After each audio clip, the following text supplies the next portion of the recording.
Hey everyone, how's it going? Welcome back to Let's Play Warcraft 3 The Frozen Throne. We have one campaign left, and that is the Undead campaign.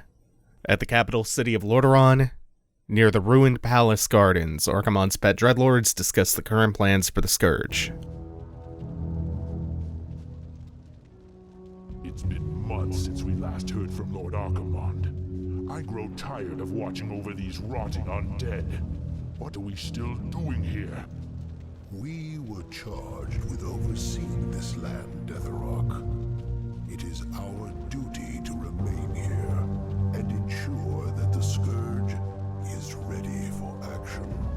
True, though we should have received some kind of orders by now. The Legion was defeated months ago. How could they not know? Impossible to say, but the longer they remain in command, the more they run the Scourge into the ground. What? Who could possibly... Greetings, Dreadlords. I should thank you for looking after my kingdom during my absence. However, I won't be requiring your services any longer.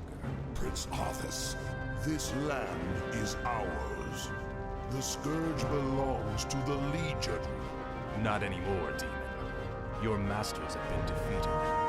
The Legion is undone. Your deaths will complete the circle. Never! This isn't over, human.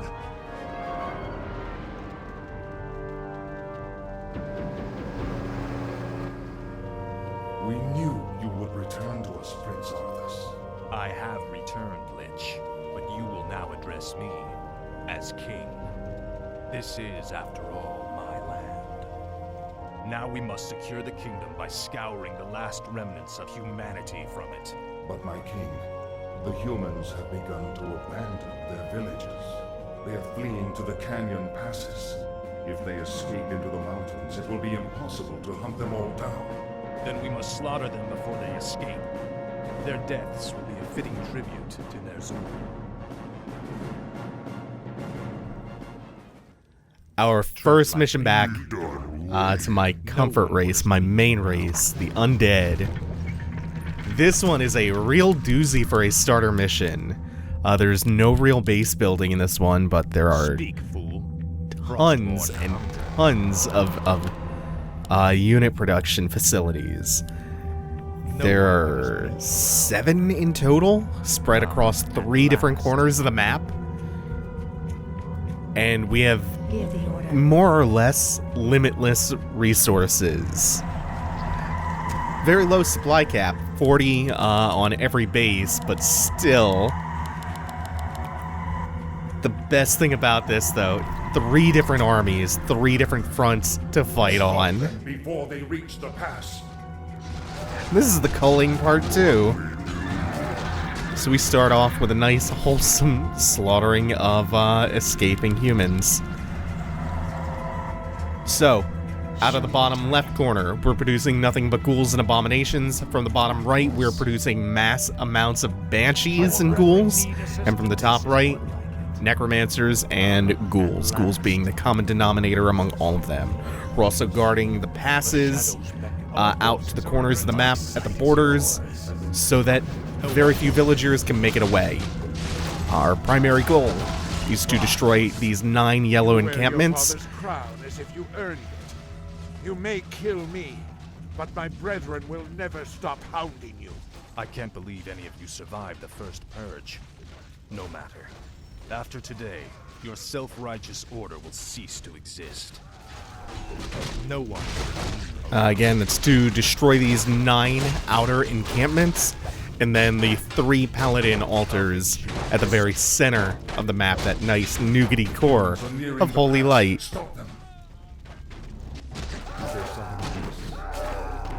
Usually the refugee humans will try to flee at different intervals, and now that the top right group has tried to flee, that frees us up to take Kel'Thuzad's group and attack their first settlement, while Arthas goes to town down here on the first yellow one for his group in the bottom left. Yes, right away.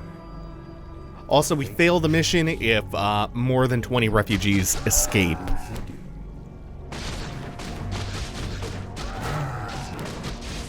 Also, it should be emphasized, even though it's set in the opening loading screen, we are back in Lordaeron, the Eastern Kingdom's continent. So we are back from Kalimdor completely. Kalimdor is well in the past behind us for pretty much everyone. For all of the campaigns, it's been the case. You know, we start on the Broken Isles, which is kind of the center of the world map. We will never abandon Lordaeron, Arthas. We will never give up. We made our way as the Night Elves to Lordaeron. Made our way east across the sea. The Alliance campaign largely took place in Outland, also partially in Lordaeron, and this one, Lordaeron is again going to be the connective tissue as far as like the continuity of the campaign goes. And then may or may not be moving on again. So Warcraft 3 does a really good job. It should be... Not sure which group that is making it to the pass.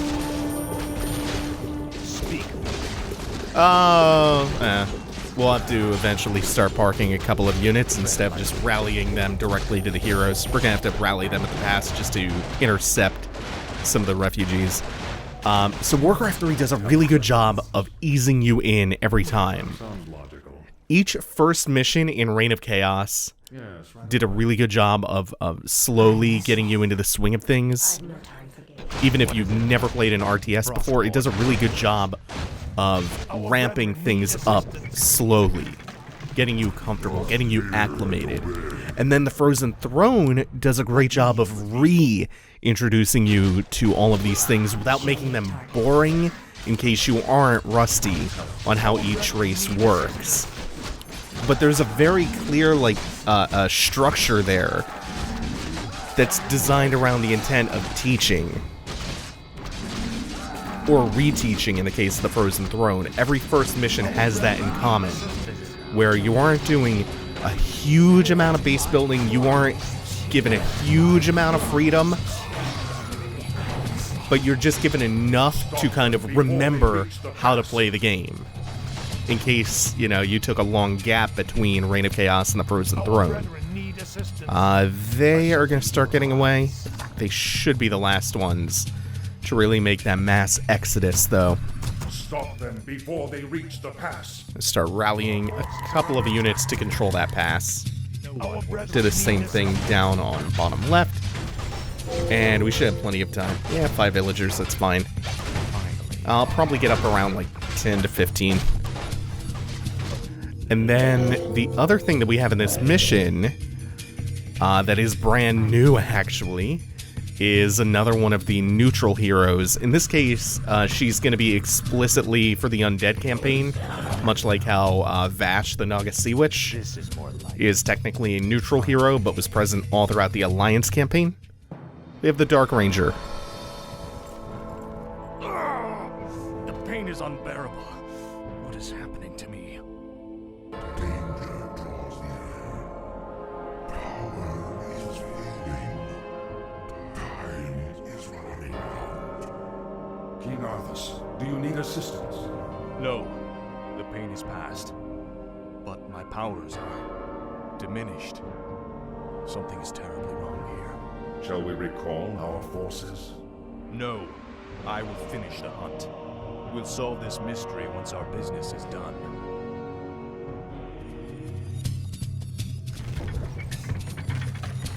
Our forces are So we have some hint that something is going horribly wrong with Arthas's connection to the Scourge, the Undead, the Lich King himself. And since this expansion is titled The Frozen Throne, it makes it really, really clear where this is leading. Also, we had all of that stuff with Illidan before in in the Night Elf campaign, channeling the spell to strike at the roof of the world. The roof of the world being Northrend, specifically Icecrown. And we've found out since then that is where the Frozen Throne is situated. The Frozen Throne that holds the soul of Ner'zhul, the current Lich King, who recruited Arthas back in Reign of Chaos. So that's what's bringing this kind of all together.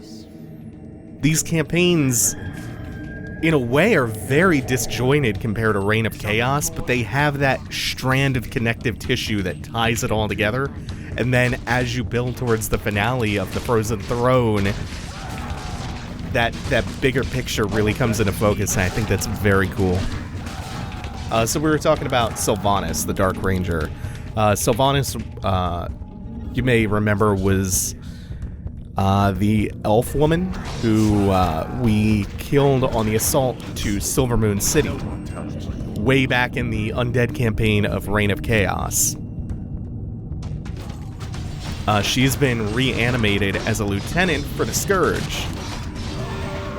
This is a little bit awkward of an introduction to her, at least as an undead, the Banshee Queen, which is why we get all these Banshees.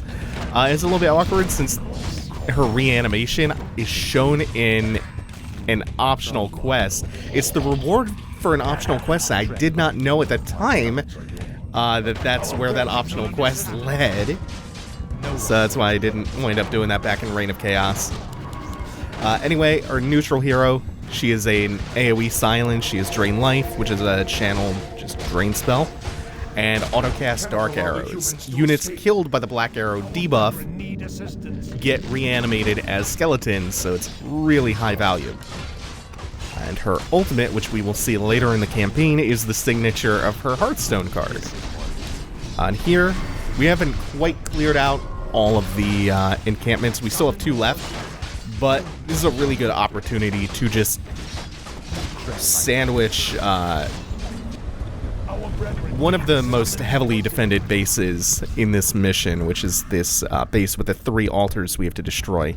So we can bring Kel'Thuzad's group in from the north and Arthas from the south and really just smash that base and all of the units that are defending it. There are a lot of casters in here and multiple paladins, which is the only thing that makes it kind of troublesome, but with all of these units that we're bringing all at once, it's not too big of a problem. The dead shall serve. And see, the units we have parked at the pass down in the bottom left are already paying off. Don't quite have enough, I think. We might. I don't know if we have enough guarding the northeast one. I love how chaotic this mission gets, though. Like, you're just fighting in so many different directions. It starts off as 3 fronts, and then as you push out with each of them, some of them converge together into this big death blob. But then you also have the smaller pockets of units that you keep on the main roads to intercept the refugees. So it's... oh, this mission ebbs and flows in a really nifty way. We cannot allow the humans to escape. I think someone is getting away up here. Oh yeah, just one got past somehow. Not gonna let that happen again. We had a couple of ghouls and necromancers on the road.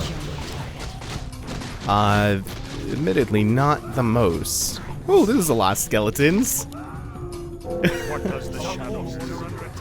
Yeah, 15. We should shore up that choke point. Then we'll be fine. And we'll send everyone... whoa, Arthas went in by himself somehow. Arthas got there way sooner than the rest. So we'll just do 1 on one base, 2 on the other. Flood in. This is one of those missions where you can... oh, as I say that... wow, that went disastrously bad. Ooh, no. I don't know if I just didn't have enough reinforcements rallied to Kel'Thuzad, or... I don't know how that fight went that bad. Either way, we have to retreat with him. It's also some of the reinforcements are stuck on the road because they were fighting, they were killing off the refugees. It's a single pack mule. I don't see anyone else, so they must have been taken care of already. Yes, right away. Our forces are under attack. I've been thinking. Get them together, and I guess we'll just push this base with all three and then move down to the bottom, the southern one. Again, with all three. Since that went so poorly last time. That base didn't even look that well defended. It's just the combination, of, I guess, of all the cannon fire. Is there something amiss? And the Archmage Blizzard just made really quick work of the squishy necromancers all clumped up. So much AoE and splash damage. The restless dead await. Summon more cigarettes. Unfortunately, we cannot get a single accolade for this mission, so we're stuck at the 40 food cap for all three. It's not like we can't infinitely reinforce, though. It's so much money. So much money and so much lumber. We have all the wood in the world. And now we can just flood that one single remaining base with 3 different armies. What does the It would be a little bit broken if we could build ziggurats, because, I mean, as is, we already have more maximum food than the normal food cap of 100. Since we have 40, 40, and 40. Would be fun to just build 300 units, though, or 300 food worth of units. And overrun everything at once. Kind of like the undead are intended to do. The restless dead await. Tread lightly. Ah, at last. Yeah, there's not that much defense. It's the 2 cannons, the Archmage, who's going to go down really quick, especially with the A-bombs and the nukes. Yeah, this was a much better choice of a group to come in here. I think I probably should have sent Arthas' group solo into this base, and then did Kel'Thuzad and Sylvanas at the northern base, and that probably would have went better and a little bit quicker.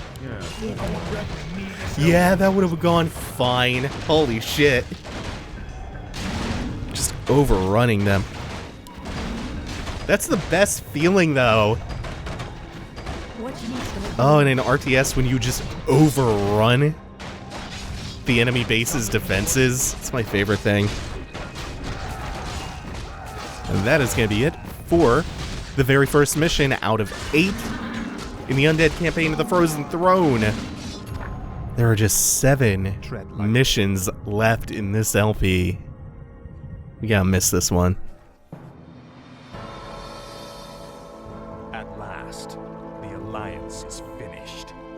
Once we round up the last stragglers, we should be... not again. It is I, the Lich King. Danger draws near the Frozen Throne. You must return to Northrend immediately. Obey! My king, you are not well. Take me back to the capital. I have a long journey ahead of me.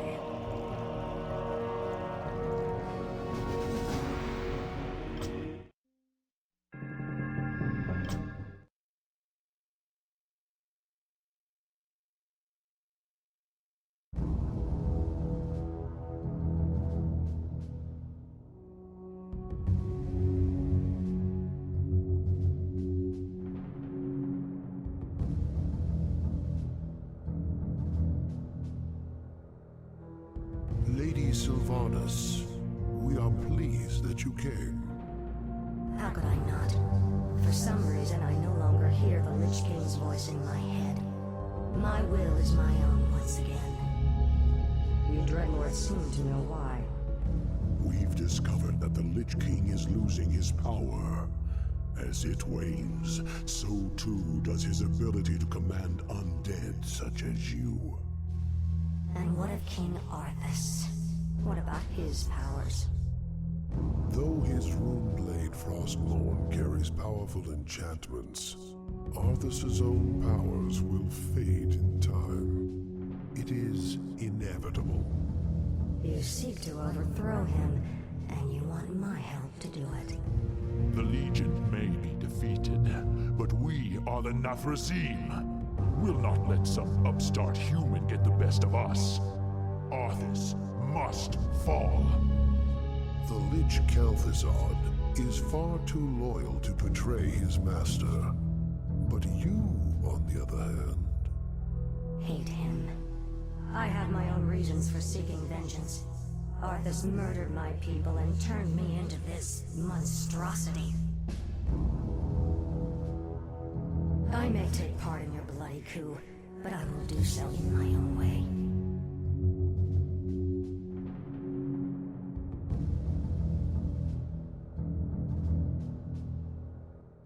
I, for one, do not trust her. Her heart is still elven. She will never side with us. Don't be too hasty. She has great spirit, but her hatred for Arthas will ultimately serve our cause. Agreed. Well, if that's settled, let the festivities commence. All right, thank you all for watching. Take it easy. Have a good one, y'all.